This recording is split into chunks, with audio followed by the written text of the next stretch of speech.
Hello and welcome to From Digital to D&D.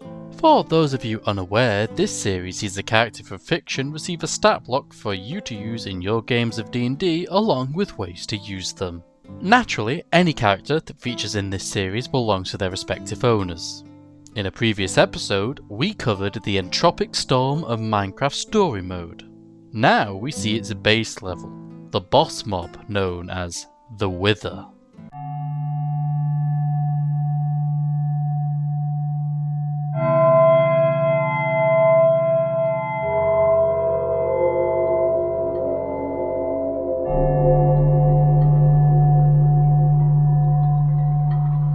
The Wither is a rare mob within the world of Minecraft and one of the few boss mobs.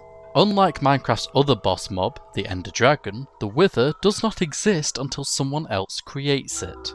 By placing 4 soul sand in a T-shape and placing 3 Wither skeleton skulls along the upper section, the Wither spawns into existence. After the monster finishes being formed, it goes on a rampage against all forms of life. Only undead are spared the wrath of the Wither, but that doesn't mean they can't get caught in the crossfire. As an undead amalgamation, the Wither never gets tired, it never stops. Even if it cannot find any life to destroy, it will destroy the land around it in search of prey. Only the mightiest of warriors, or greatest of fools, will dare to even think about creating a Wither. The Wither is very special compared to other mobs. When it first spawns, it only has half its health bar, which begins to fill up. Attacking the Wither is impossible, however, as it is protected by a blue shield which makes it immune to all harm as it forms. After 11 seconds, the Wither finishes forming and it emits an explosion, quite literally exploding into action. The boss mob takes to the sky and begins to rain down a storm of flaming skulls that explode on impact. But the explosion that triggers the Wither into action also disables its shield, meaning it can be harmed. Though the shield is gone, the natural defences of the Wither are impressive, being immune to fire and cold. It is also able to escape almost any confinement, as every time it takes damage, anything restraining it, such as a cage, is destroyed. Even blast-resistant materials such as obsidian crumbles before the Wither. The Wither only has one method of attack, and that is firing a flaming skull from one of its 3 heads.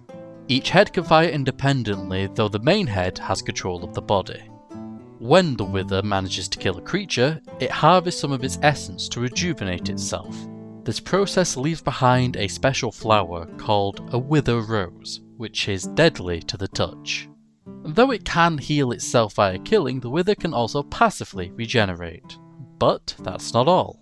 When the Wither is reduced to about half its health, a shield forms around it that makes it immune to all projectiles whilst it is below half health. This comes at a cost, however, as the Wither sinks to the ground due to the shield energy use. In the event the Wither is overcome, it leaves behind a special gemstone that only it can create. The Nether Star. This magical gemstone is highly desirable, but it can only be attained by the Wither's death. This means fighting a Wither is a high risk, high reward gamble. The Wither is special within the realm of Minecraft. The base game only has it and the Ender Dragon to act as bosses, and between the two, the Wither is more dangerous. So, with that in mind, let's look at some of the stat sheet highlights. The Wither is sturdy, able to resist damage from non-magical weapons and magical weapons, as well as being immune to cold, fire, necrotic, and poison damage. It is immune to several conditions, and since it can fly, melee against it is nearly useless. The Explosive Birth trait taps into the Wither's, explosive birth, meaning creatures too close to it need to run. It has other traits you'd expect from a boss mob such as legendary resistance, but it also has a few extra features. Critical regeneration kicks in when the Wither is at half its total HP, which boosts its regeneration trait and makes it immune to all ranged attacks. The caveat is that it automatically descends 5 feet at the start of every turn. Not the start of its turn, the start of every turn. But its most interesting trait is the Nether Star.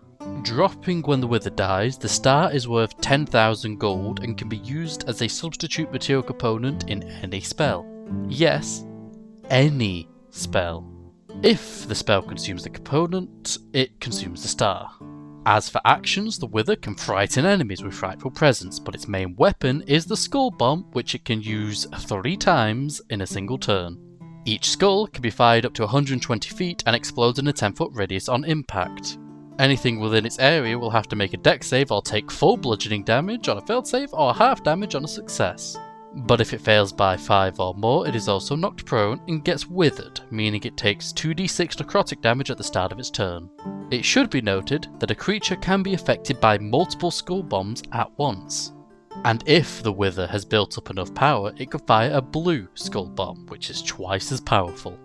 The wither only has one reaction, called entropic absorption, which allows it to regain hit points when it kills something that isn't a construct or undead. The amount it heals depends on what is killed, as it regains a number of d8 equal to the creature's challenge rating or character level. For example, killing a CR5 monster will let the wither regain 5 d8 hit points. Since its main power is in its actions and traits, the legendary actions of the wither are not that special, allowing it to move around and make an extra attack with Skull Bomb. Great amounts of preparation are needed to survive a wither. The wither is interesting because it cannot form on its own. Someone must make it first. The most obvious answer is to have a necromancer create as part of some scheme. It may serve as the primary weapon in an undead army, a final defense of a lair, or some other dark purpose. But due to the wither's chaotic nature, it cannot be controlled.